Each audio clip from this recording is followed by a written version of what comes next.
नमस्कार। आज पौष शुक्ल द्वितीया शके 1945। मी चित्रा रानडे सादर करत आहे ठाणे वार्ता। ठळक घडामोडी। म्हाडातील भ्रष्टाचाराविरोधात आंदोलन छेडण्याचा शहर काँग्रेस अध्यक्ष विक्रांत चव्हाण यांचा इशारा। पाणी सांडपाणी यांच्या नियोजनाकडे प्रकर्षाने लक्ष देण्याची गरज। CSIRचे संचालक राकेश कुमार। आणि भारताची बुद्धिमत्ता कृत्रिम बुद्धिमत्तेच्या पुढे आहे, त्यामुळे कृत्रिम बुद्धिमत्तेला भारतात अच्छे दिन आले आहेत। आर्टिफिशियल इंटेलिजन्स तज्ञ डॉक्टर भूषण केळकर। या आणि इतर घडामोडी विस्तृतपणे पण काही क्षणातच आमच्या फेसबुक, यूट्यूब आणि संकेतस्थळाला सबस्क्राइब करायला विसरू नका। आपण पाहत आहात श्री स्थानक वाहिनी, ठाणे जिल्ह्याचं मुख्य व्यासपीठ।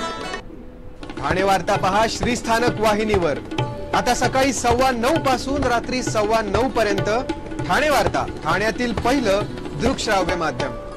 ठाणे वार्ता आणि श्री स्थानक वाहिनीचं लाईव्ह स्ट्रीमिंग ठाणेवार्ता.com वरील लाईव्ह स्ट्रीमवर क्लिक करा आणि अगदी मोबाईलवरही ठाणे वार्ता श्री स्थानक वाहिनीचा आनंद लुटा। यासाठी आमचं ॲप डाउनलोड करा। ठाणे वार्ता पहा श्री स्थानक वाहिनीवर।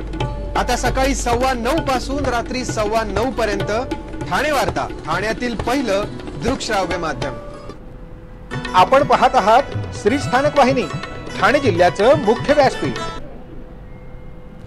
म्हाडातील भ्रष्टाचाराविरोधात आंदोलन छेडण्याचा इशारा ठाणे काँग्रेसचे अध्यक्ष विक्रांत चव्हाण यांनी दिला आहे। महापालिका हद्दीतील म्हाडाच्या जुन्या वसाहतींची पुनर्बांधणी करताना मोठ्या प्रमाणात भ्रष्टाचार होतोय। स्थानिक मराठी माणसांवर दबाव आणून त्यांची फसवणूक केली जाते। संघटित गुन्हेगार ठाणे महापालिका, म्हाडा मंत्रालयातील अधिकारी आणि राजकीय पुढारी यांच्या संगनमताने हा भ्रष्टाचार सुरू आहे। ठाणे महापालिका आयुक्त अभिजित बांगर आणि म्हाडाचे उपाध्यक्ष संजीव जयस्वाल यांनी या प्रकरणाची सखोल चौकशी करावी, अन्यथा उपोषण आंदोलन छेडण्यात येईल असा इशारा विक्रांत चव्हाण यांनी एका पत्रकार परिषदेत दिलाय। कोपरी, पाचपाखाडी, सावरकरनगर, शिवाईनगर, वर्तकनगर, वसंत विहार या विभागात म्हाडाच्या इमारती आणि राखीव भूखंड आहेत। या इमारतींचा पुनर्विकास करताना राजकीय पुढारी आणि विकासक संगनमत करून एकत्र आले आहेत। मात्र पुनर्विकास करताना म्हाडाच्या इमारतींमध्ये राहणाऱ्या रहिवाशांना विश्वासात घेतलं जात नसल्याचा आरोप त्यांनी केला आहे। म्हाडा प्राधिकरणाची वर्तकनगर इथे 16 एकर जमीन आहे, त्यावर 72 इमारती आणि 19 बैठ्या चाळी आहेत। महापालिका अस्तित्वात आल्यानंतर या ठिकाणी 1990च्या दशकात विकास प्रस्ताव मंजूर करण्यात आला, तेव्हा इथे DP रोड, अंतर्गत रस्ते, शाळांसाठी राखीव भूखंड, सुविधा भूखंड, हॉस्पिटल, पोस्ट ऑफिस, रेशनिंग दुकान यासाठी राखीव भूखंड ठेवण्यात आलेले आहेत। मात्र या भूखंडांवर अतिक्रमण झाली। 2009 साली पुन्हा विकास प्रस्ताव नव्याने आणला गेला आणि 2.5 FSI या भागाला देण्यात आला। वाढीव FSI या भागाला मिळाल्याने सर्व ॲम्युनिटी वाढवण्याची मागणी तत्कालीन मुख्यमंत्र्यांकडे केल्यानंतर अटी शर्तींच्या आधारे वाढीव FSI मंजूर करण्यात आला। मात्र येथील इमारतींची पुनर्बांधणी करताना गुंडांचा विकासक म्हणून शिरकाव झाला आणि पुनर्बांधणी रखडली। मात्र आता पुनर्बांधणी करताना पर्यावरण विषयक परवानग्या घेतल्या गेलेल्या नाहीत। सुविधा भूखंड, ॲम्युनिटी, क्रीडांगण चोरीला गेलेत। म्हाडाच्या इमारतीचा एकत्र विकास करू नये असं असताना दबावाखाली एकत्रितपणे पुनर्बांधणी केली जाते। म्हाडामध्ये प्रचंड भ्रष्टाचार बोकाळला असल्याने हे घडत असल्याची टीका विक्रांत चव्हाण यांनी केली आहे। म्हाडातील अधिकारी, राजकीय पुढारी आणि ठाणे महापालिका अधिकाऱ्यांच्या संगनमताने हे सर्व प्रकार सुरू आहेत। एका विकासकाने 45 आणि 47 या 2 इमारतींची पुनर्बांधणी करताना वहिवाटीचा रस्ता बंद केला आहे। त्याला वाचवण्यासाठी मंत्रालयातून फोन येत आहेत। त्याने गटारे खोदली आहेत, झाडे तोडली आहेत। त्याचा विकास प्रस्ताव ठाणे महापालिकेने फेटाळला आहे, तरी हुकुमशाहीच्या जोरावर तो इमारत बांधण्याचा प्रयत्न करत आहे। या सर्व प्रकारामुळे स्थानिकांवर अन्याय होणार आहे। नागरिकांना एकत्रित सुविधा मिळाव्यात, योग्य चौरस फूट घर मिळावं, म्हाडातील कामकाज भ्रष्टाचार मुक्त व्हावं, यासाठी उपोषण आंदोलन करण्यात येणार असल्याचा इशारा विक्रांत चव्हाण यांनी दिला आहे। क्लीनअप मार्शल असल्याचं सांगत रस्त्यावर थुंकणाऱ्या डिजिटल वॉच सप्लायरला लुटणाऱ्या 2 आरोपींना कल्याण महात्मा फुले पोलिसांनी अटक केली. संकेत उतेकर आणि अमित कुळे या असे 2 आरोपींनी डिजिटल वॉच सप्लायरला तू थुंकल्यामुळे तुला दंड भरावा लागेल असं म्हणत त्याची बॅग चेक केली आणि बॅग घेत ते पळून गेले. यामध्ये फिर्यादीच्या बॅगेमध्ये 14 डिजिटल वॉचेस होती. या आरोपींना अटक करत त्यांच्याकडून सर्व वस्तू जप्त करण्यात आल्या आहेत. या प्रकरणी महात्मा फुले पोलीस पुढील तपास करत आहेत. घोडबंदर परिसरात वाढतं नागरीकरण पाहता मानपाडा इथून ठाणे स्टेशनला जाण्यासाठी एसी बस सुरू करण्यात आली आहे. या बसचं उद्घाटन माजी महापौर मीनाक्षी शिंदे यांच्या हस्ते झालं. घोडबंदर रोडवरील वाढत्या नागरीकरणामध्ये नागरिकांना प्रवास करण्यासाठी योग्य सुविधा निर्माण व्हावी अशी मागणी नागरिकांकडून होत होती. याच मागणीचा पाठपुरावा करत मीनाक्षी शिंदे यांनी 2 एसी बसेस मानपाडा ते ठाणे स्टेशन अशा सुरू कराव्यात अशी मागणी केली होती. या एसी बसेसचा शुभारंभ काल करण्यात आला. ठाण्याची ओळख तलावांचं शहर अशी अभिमानानं सांगता यावी या दृष्टीने ठाण्यातील तलावांचं संवर्धन करण्याचे प्रयत्न सुरू आहेत. तलाव जपणे हे आपलं कर्तव्य आहे. त्यासाठी अशा प्रकारच्या कार्यशाळांमधून आणखी चांगली दिशा मिळेल असं प्रतिपादन ठाणे महापालिका आयुक्त अभिजित बांगर यांनी तलावांचं शाश्वत संवर्धन या विषयावरील कार्यशाळेचं उद्घाटन करताना केलं. ठाणे महापालिकेतर्फे IIT मुंबई, CSIR, ICCA आणि बेक यांच्या संयुक्त विद्यमाने तलाव आणि पाणवठे यांचे शाश्वत संवर्धन या विषयावरील 1 दिवसीय कार्यशाळेचं आयोजन करण्यात आलं होतं. महापालिकेच्या वतीने तलाव संवर्धनासाठी होत असलेल्या प्रयत्नांची माहिती दिली. तसंच तलाव संवर्धनासाठी जास्तीचा निधी आवश्यक नसून संवर्धनाचं उद्दिष्ट साध्य करण्यासाठी मेहनत करणाऱ्यांची गरज असल्याचं त्यांनी सांगितलं. महापालिकेसोबत ग्रीन यात्रेसारखी स्वयंसेवी संस्था एकत्र काम करत असून 7 तलावांच्या संवर्धनाची जबाबदारी ग्रीन यात्रेनं घेतली असल्याचं ते म्हणाले. तलाव संवर्धन हे सोपं काम नसलं तरी ते अशक्य नाही. ठाण्यातील तलावांचं संवर्धन करून त्याचे अभिमानाने सांगता येईल असं ब्रँडिंग करण्यात येईल असंही आयुक्तांनी सांगितलं. या कार्यशाळेमागील प्रेरणा ही CSIRचे संचालक राकेश कुमार यांची असून या कार्यशाळेचा सर्वच महापालिकांना उपयोग होईल असंही त्यांनी स्पष्ट केलं. राकेश कुमार यांनी या कार्यशाळेचा उद्देश स्पष्ट केला. जगाच्या प्राधान्यक्रमात ऊर्जेपाठोपाठ पाणी ही सगळ्यात महत्त्वाची गोष्ट आहे. त्या दृष्टीने पाण्याकडे लक्ष द्यावं लागणार आहे. ब्राझील आणि सौदी अरेबिया यांनी त्याबाबत आघाडी घेतली आहे. आपणही पाणी, सांडपाणी यांच्या नियोजनाकडे प्रकर्षाने लक्ष देण्याची गरज असल्याचं राकेश कुमार यांनी नमूद केलं. पाण्याची संलग्नता, पाण्याचे लेखापरीक्षण, पाणी व्यवस्थापक या 3 सूत्रांभोवती विचार होण्याची गरज आहे. तसंच तलाव संवर्धनाच्या कामात भांडवली गुंतवणुकीपेक्षा तलावांचं व्यवस्थापन हा कळीचा मुद्दा आहे असंही राकेश कुमार यांनी सांगितलं. या कार्यशाळेत मुंबई महापालिकेच्या शहर नियोजन विभागाचे उपसंचालक श्रीकांत देशमुख यांनी विकास आराखड्यातील कायदेशीर तरतुदींबद्दल नियोजन केलं. तर तलावांच्या शाश्वत संवर्धनासाठी उपयोगी ठरणारी नाविन्यपूर्ण साधनं, नैसर्गिक भूरचना याविषयीचे सादरीकरण वास्तुरचनाकार आकाश हिंगोराणी आणि युसुफ आरसीवाला यांनी केलं. सांडपाण्यावर प्रक्रिया, त्याचा पुनर्वापर, तंत्रज्ञानातील नवीन पर्याय, त्याचा प्रभावी वापर याबद्दल IIT मुंबईतील सहाय्यक प्राध्यापक डॉक्टर प्रदीप कलबार यांनी मार्गदर्शन केलं. डॉक्टर तुहिन बॅनर्जी यांनी तलाव संवर्धनाबाबतच्या तांत्रिक बाबींचा उहापोह केला. शेवटच्या सत्रात doctor Priyanka Jamwal, doctor Hemant Bherwani, doctor Ajay Ojha यांनी तलाव संवर्धनाबाबतचे विविध पर्याय मांडले. या कार्यशाळेचा समारोप हेमा रमाणी, नवीन वर्मा, राजेश पंडित यांच्या चर्चासत्राने झाला. या कार्यशाळेत मुंबई, ठाणे, कल्याण डोंबिवली, नवी मुंबई, भिवंडी, वसई विरार आणि पनवेल महापालिकांचे प्रतिनिधी, ग्रीन यात्रा, एन्व्हायरो व्हिजिल, ठाणे तलाव संवर्धन समिती आदींचे प्रतिनिधी उपस्थित होते. ठाणेकर मालमत्ता करदात्यांसाठी करातील व्याज माफी अभय योजना 31 डिसेंबर 2023 पर्यंत मालमत्ता करावरील 100% व्याज माफ.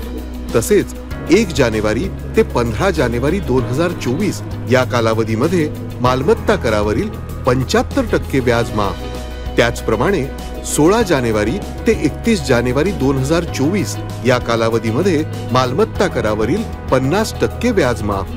तरी सदर व्याज माफीच्या अभय योजनेचा ठाणेकर करदात्यांनी लाभ घ्यावा।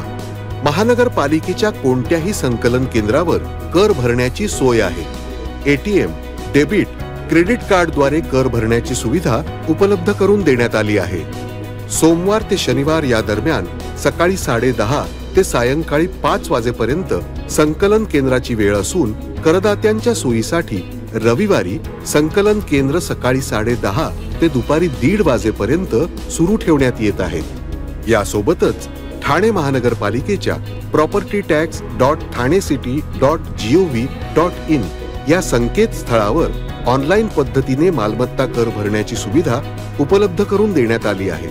तसेच गुगल पे, फोन पे, पेटीएम आणि भीम ॲपद्वारे आपला कर सुलभतेने जमा करू शकता। ठाणे महापालिका क्षेत्रातील सर्व करदात्यांना विनंती आहे की आपण या व्याज माफी अभय योजनेचा जरूर लाभ घ्या आणि आपला मालमत्ता। मुंब्रा येथील एका इमारतीच्या दुसऱ्या मजल्यावरील स्लॅबचा काही भाग पडल्याने 4 जणांना दुखापत झाली आहे। ठाकूरपाडा येथील सदाफ अपार्टमेंट या इमारतीच्या दुसऱ्या मजल्यावरील एका रूमच्या स्लॅबचा काही भाग काल पहाटेच्या सुमारास पडला। ही इमारत तळअधिक 4 मजली असून इमारतीचं बांधकाम 16 वर्ष जुनं आहे। पहाटेच्या सुमारास स्लॅब पडल्यानं सलमा मिर्झा, सलेहा अन्सारी, नुमान अन्सारी आणि रुबिना शेख यांना दुखापत झाली। या घटनेनंतर महापालिकेकडून 2 रूम सील करण्यात आल्या असून या घरातील व्यक्तींची राहण्याची सोय करण्यात आली आहे। दिघा गाव रेल्वे स्थानकाचं लोकार्पण पंतप्रधान नरेंद्र मोदी यांच्या व्हिडिओ कॉन्फरन्सद्वारे झाल्यानंतर प्रत्यक्षात दिघा रेल्वे स्थानकात ढोल ताशांच्या गजरात मोठ्या उत्साहात शिवसैनिकांनी आणि दिघावासियांनी जल्लोष केला। खासदार राजन विचारे यांनी स्थानकात येणाऱ्या रेल्वेला थांबा देऊन मोटरमनचा सत्कार केला। दिघा गाव रेल्वे स्थानकातून गाडी पुढे रवाना केली। राजन विचारे यांनी दिघा गाव रेल्वे स्थानकाच्या निर्मिती करणाऱ्या रेल्वेच्या सर्व अभियंता आणि वरिष्ठ अधिकाऱ्यांचे सत्कार मानून आभार मानले। खासदार राजन विचारे यांनी या स्थानकासाठी पाठपुरावा केला होता। हे स्थानक पूर्ण झाल्यानंतर त्याचं उद्घाटन रखडलं होतं। हे उद्घाटन लवकरात लवकर व्हावं यासाठीही राजन विचारे यांनी प्रयत्न केले होते, पण त्यावर काही हालचाल होत नसल्यामुळे विचारे यांनी स्वाक्षरी अभियान राबवलं होतं। संसदेतही प्रश्न उपस्थित केला होता। उभाटा गटाच्या आदित्य ठाकरे यांनीही अगदी अलीकडेच पुन्हा यासाठी स्वाक्षरी अभियान राबवलं होतं। आता हे स्थानक प्रवाशांच्या सेवेत रुजू झाल्यामुळे प्रवाशांचा त्रास काहीसा कमी होण्यास मदत होणार आहे। देशभरातील कोट्यावधी रामभक्तांचे स्वप्न साकार करत अयोध्येत उभारलेल्या प्रभू रामाच्या मंदिरात मूर्तीची प्रतिष्ठापना 22 जानेवारीला होणार आहे। या निमित्ताने देशभरात दिवाळी साजरी करण्याचं आवाहन पंतप्रधान नरेंद्र मोदी यांनी केलं आहे। याच पार्श्वभूमीवर कल्याण पश्चिमेकडील पुलाजवळ मोठमोठे कंदील बनवण्याचं काम सुरू आहे। या ठिकाणी बांबूपासून 20 ते 25 कारागीर कंदील बनवत असतात। विविध सणानिमित्त या ठिकाणी मोठमोठे कंदील बनवले जातात। येत्या 22 तारखेच्या पार्श्वभूमीवर देखील भाजपासह नागरिकांनी प्रभू रामचंद्रांची प्रतिकृती असलेले कंदील बनवण्याच्या ऑर्डर्स घेतल्या आहेत। या ठिकाणी दिवस रात्र कंदील बनवण्याचं काम सुरू आहे। ठाणे महापालिकेची सर्वंकष स्वच्छता मोहीम आज नौपाडा कोपरी प्रभाग समितीमध्ये राबवण्यात आली। मुख्यमंत्री एकनाथ शिंदे यांच्या हस्ते या मोहिमेचा शुभारंभ करण्यात आला। ठाण्याच्या प्राचीन अशा कोपिनेश्वर मंदिरात या स्वच्छता मोहिमेचा शुभारंभ मुख्यमंत्री एकनाथ शिंदे यांच्या हस्ते झाला। एकनाथ शिंदे यांनी स्वतः मंदिर परिसरात स्वच्छता करून स्वच्छतेचा शुभारंभ केला। मुख्यमंत्र्यांच्या समवेत महापालिका आयुक्त अभिजित बांगर तसंच वरिष्ठ पदाधिकारी आणि महापालिकेचे अधिकारी व ठाणेकर उपस्थित होते। मंदिराची स्वच्छता करण्यापूर्वी मुख्यमंत्र्यांनी प्राचीन अशा कोपिनेश्वर मंदिरातील महादेवाची विधिवत पूजा केली। भारताची बुद्धिमत्ता कृत्रिम बुद्धिमत्तेच्या पुढे आहे, त्यामुळे जगाची खात्री झाली असून कृत्रिम बुद्धिमत्तेला भारतात अच्छे दिन आले आहेत। किंबहुना 2024 ची हीच गॅरंटी आहे असं प्रतिपादन आर्टिफिशियल इंटेलिजन्स तज्ज्ञ डॉक्टर भूषण केळकर यांनी केलं। आर्टिफिशियल इंटेलिजन्स अर्थात कृत्रिम बुद्धिमत्तेत 2018 मध्ये भारत जगात 18व्या स्थानी होता, तर 2023 मध्ये 14व्या स्थानी आहे. एआयच्या टॅलेंट पूलमध्ये पहिल्या स्थानावर सॅन फ्रान्सिस्को तर दुसऱ्या स्थानी बेंगलोर आहे. रामभाऊ म्हाळगी व्याख्यानमालेत कृत्रिम बुद्धिमत्ता भविष्य व्यापणारे तंत्रज्ञान या विषयावरील चौथं पुष्प केळकर यांनी गुंफलं. युवा दिनाचं औचित्य साधत भूषण केळकर यांनी एआय तंत्रज्ञानाचे विश्लेषण आणि संश्लेषण सोदाहरण स्पष्ट केलं. कृत्रिम बुद्धिमत्ता ही पाश्चिमात्य देशांसाठी असल्याचं म्हटलं जातं, परंतु ऑगस्ट-सप्टेंबर महिन्यातील अहवालानुसार भारतात टूथब्रशपेक्षा अधिक मोबाईल विक्री झाली आहे. याचाच अर्थ कृत्रिम बुद्धिमत्ता भारतीयांच्या जीवनाचा भाग बनली असून जीवनमान सुधारण्यासाठी त्याचा कसा उपयोग करता येईल हे पाहावे लागेल. भारताकडे इन्फ्रास्ट्रक्चर उत्तम आहे, त्यामुळे जगाची खात्री पटली आहे की भारतात कृत्रिम बुद्धिमत्तेला चांगले दिवस आले आहेत. तंत्रज्ञानामुळेच जगाच्या बाजारपेठेत भारत अग्रणी असून हे सर्व ग्रामीण भागात जाण्याची गरज असल्याचं केळकर यांनी सांगितलं. यासाठी ही इंडस्ट्री आढावा घेऊन सोदाहरण स्पष्ट केलं. कृत्रिम बुद्धिमत्तेमुळे आपण आपली प्रायव्हसी घालवून बसलो आहोत, तेव्हा एआय वर मात करण्यासाठी मानवी बुद्धिमत्ताच लागेल. त्यासाठी विश्लेषणाकडून संश्लेषणाकडे जायला हवं, भावनांक चांगला हवा, प्रश्न विचारण्याची बुद्धिमत्ता हवी, कुतूहल हवं, तरच तंत्रज्ञान उत्तर देईल. शिक्षण क्षेत्रात नुसतं तंत्रज्ञान येऊन काय उपयोग? शिक्षकांनी Google++ व्हायला हवं, तर विद्यार्थ्यांनी ChatGPT- व्हायला हवं, तरच शिक्षण क्षेत्रात प्रगती होईल, असंही ते म्हणाले. तंत्रज्ञानाचा वेग बायोलॉजिकल स्पीडपेक्षा वाढत आहे, तेव्हा सर्वांना वेग वाढवावा लागेल. कोर्सेस आणि कॅरिक्युलमवर विसंबून राहण्याचे दिवस संपले असून तंत्रज्ञानात आत्मनिर्भर बनलो नाही तर एआयच्या जगात आपला टिकाव लागणार नसल्याचा इशाराही भूषण केळकर यांनी दिला आहे. आपण पाहत आहात श्री स्थानक वाहिनी, ठाणे जिल्ह्याचं मुख्य व्यासपीठ. ठाणे वार्ता पहा श्री स्थानक वाहिनीवर. आता सकाळी 9:15 पासून रात्री 9:15 पर्यंत ठाणे वार्ता, ठाण्यातील पहिलं दृकश्राव्य माध्यम. ठाणे वार्ता आणि श्री स्थानक वाहिनीचं लाईव्ह स्ट्रीमिंग ठाणेवार्ता.com वरील लाईव्ह स्ट्रीमवर क्लिक करा आणि अगदी मोबाईलवरही ठाणे वार्ता श्री स्थानक वाहिनीचा आनंद लुटा. यासाठी आमचं ॲप डाउनलोड करा. ठाणे वार्ता पहा श्री स्थानक वाहिनीवर. आता सकाळी 9:15 पासून रात्री 9:15 पर्यंत ठाणे वार्ता, ठाण्यातील पहिलं दृकश्राव्य माध्यम. आपण पाहत आहात श्री स्थानक वाहिनी, ठाणे जिल्ह्याचं मुख्य व्यासपीठ. आपण आपले कार्यक्रम अथवा बातम्या आम्हाला ठाणेवार्ता@gmail.com या आमच्या ईमेलवर कळवू शकता. ठळक घडामोडी शेवटी पुन्हा एकदा. म्हाडातील भ्रष्टाचाराविरोधात आंदोलन छेडण्याचा शहर काँग्रेस अध्यक्ष विक्रांत चव्हाण यांचा इशारा. पाणी सांडपाणी यांच्या नियोजनाकडे प्रकर्षाने लक्ष देण्याची गरज, CSIRचे संचालक राकेश कुमार. आणि भारताची बुद्धिमत्ता कृत्रिम बुद्धिमत्तेच्या पुढे आहे, त्यामुळे कृत्रिम बुद्धिमत्तेला भारतात अच्छे दिन आले आहेत. आर्टिफिशियल इंटेलिजन्स तज्ञ डॉक्टर भूषण केळकर. या होत्या ठाणे वार्ता. आपली एखादी बातमी पाहायची राहून गेल्यास आपण ठाणेवार्ता.in या संकेतस्थळाला अथवा फेसबुक पेज तसंच YouTube चॅनेलला अवश्य भेट द्या. तर मग पुन्हा भेटू पुढील बातमीपत्रात, फक्त श्री स्थानक वाहिनीवर. धन्यवाद.